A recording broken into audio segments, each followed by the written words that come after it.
O Raulino Reitz, meu tio, escreveu a história de Antônio Carlos. No livro Alto Biguaçu. Eu disse para ele, que ele me consultou para fazer aquele livro, ele disse, olha, você tem que tomar por base, estudar as grandes fazendas que havia, porque foi a maneira de penetrar na região, que não é dividindo em lotezinho que se vende ou cultiva uma região. Ali é onde é os Reitz, ali mais para cima, ali foi o meu avô que arrumou aquilo tudo. O nome do seu avô? Nicolau Reitz, o pai do Raulino Reitz. Sim. Ele secou grandes áreas, até tinha aqueles canais que eu conhecia ainda, né? Só uma coisa, o padre Raulino, onde era a fazenda que ele nasceu e se criou? O padre Raulino Reitz. Ficava onde? No Louro? Não, era exatamente ali, onde é Antônio Carlos, subindo mais ou menos 2 quilômetros ali. É o centro de Antônio Carlos, 2 quilômetros do centro de Antônio Carlos. Meio caminho da estrada do Louro, ou menos ainda. Tá. Outra coisa que eu estou me lembrando. Em 1858 tinha um alemão chamado L'Allemand, vamos esquecer o nome dele completo, era Robert L'Allemand.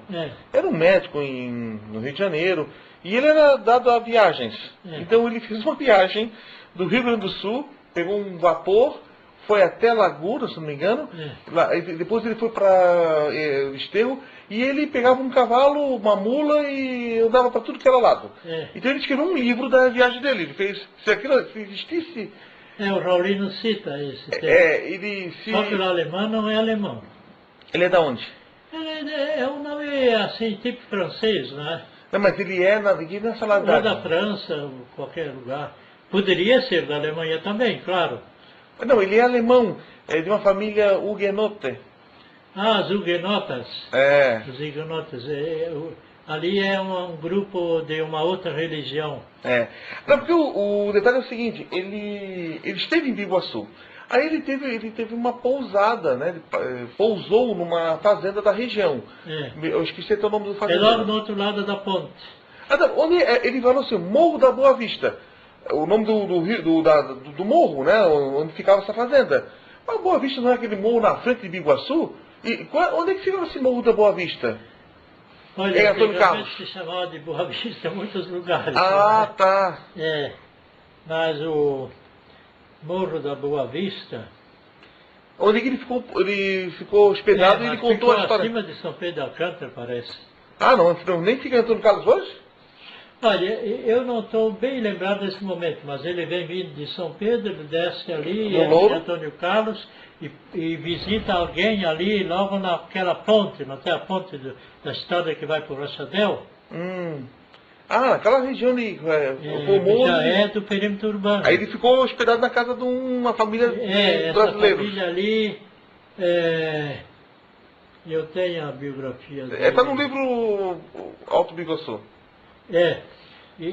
Morava um senhor lá em cima, que era o fazendeiro, e um escravo depois matou a ele, e vem os filhos ou outros parentes, não é?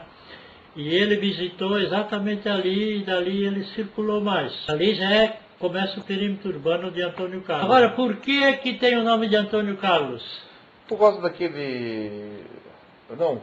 Era o governador, senador, depois não era do Senado. Antônio Carlos, o governador de Minas Gerais, de Minas Gerais, que apoiou a Revolução de 30.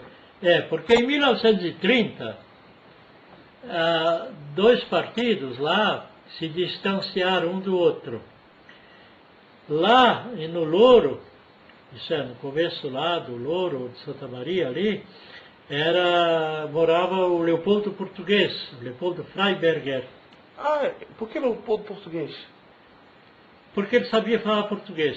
Ele falava português. Até o Tanto que virou o superintendente do Biguaçu. Era comum entre os alemães dar o apelido de português a quem soubesse falar português. Um avô meu também era, não era o Henrique Português, era o outro pai dele. Era português. Era castelhano o sobrenome dele. Castelhano também equivalia às vezes a falar português ou um pouco de espanhol. O apelido do Leopoldo Freiberger era Leopoldo português, tá. Ainda hoje esse nome subsiste.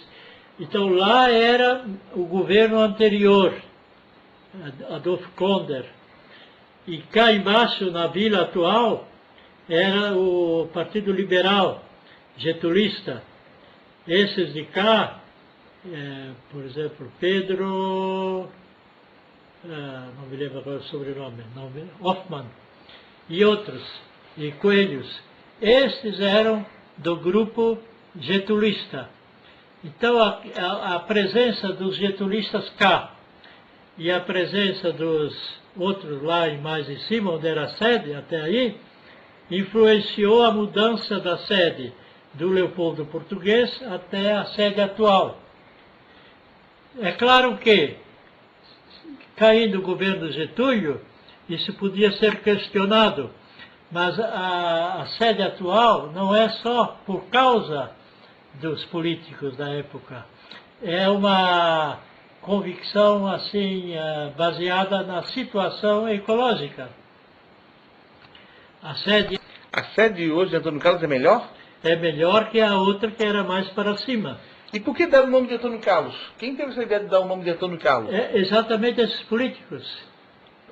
Do Louro? De 1930. Os do Louro eram o político do Adolfo Konder, o velho governo. Que era o contra o Getúlio. E o cá embaixo era mais getulista. Então a consequência foi que eles tinham mais poder para mudar a sede. E fizeram isso. Professor, para encerrar nossa entrevista, o senhor na infância só falava alemão. Essa língua chama-se Hunsrück, né? Essa língua alemã do Vale do Rio do Iguaçu. Essa língua, interessante, por exemplo, que nos Estados Unidos tinha uma língua parecida, me parece, chama-se Pennsylvanisch Deutsch. E essa língua lá, hoje ela tem gramática, ela tem literatura, ela tem canções, ela tem uma vida cultural forte, na Pensilvânia, Estados Unidos. Já essa língua Hunsrück em Iguaçu nunca teve nada, nunca foi escrita, não tem literatura, não tem gramática, não tem música. Como é que o senhor vê isso? É assim, a língua germânica tem vários ramos gerais. Por exemplo, o godo e o visigodo é um grupo germânico.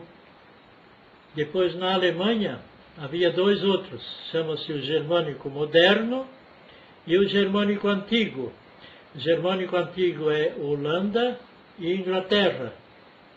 E na Alemanha é a Westfália, que é exatamente o beirado com a Holanda. Agora, o germânico moderno é o do Hunsrück. O germânico moderno é o alemão que se fala hoje. Só que esse alemão tem vários dialetos. E um deles é o Hunsrück. Só que a palavra Hunsrück aparentemente significa lombo de cachorro. Hund, cachorro. Rück é costa, do lombo. Mas não é dali que veio o nome. É que na região existe esse nome. No século XVI, 1500, 1600, essa área do Reno, excluída, que vai mais para o norte, que é o Westfália e o holandês. Essa área que fica sobre o próprio Reno no sul e no centro, e que para onde vai o rio Mosela, esta área é que apoiou o Napoleão. E por isso ela degenerou naquele tempo, rapidamente, que era a zona mais importante da Alemanha. Inclusive o Carlos Magno tinha ali a capital e assim por diante. Então nessa região... La Chapelle em francês. Isso. Nesta região é que se desenvolveu um bom adiantamento e quando recuou eles emigraram. Então esses alemães que vieram para cá são renanos.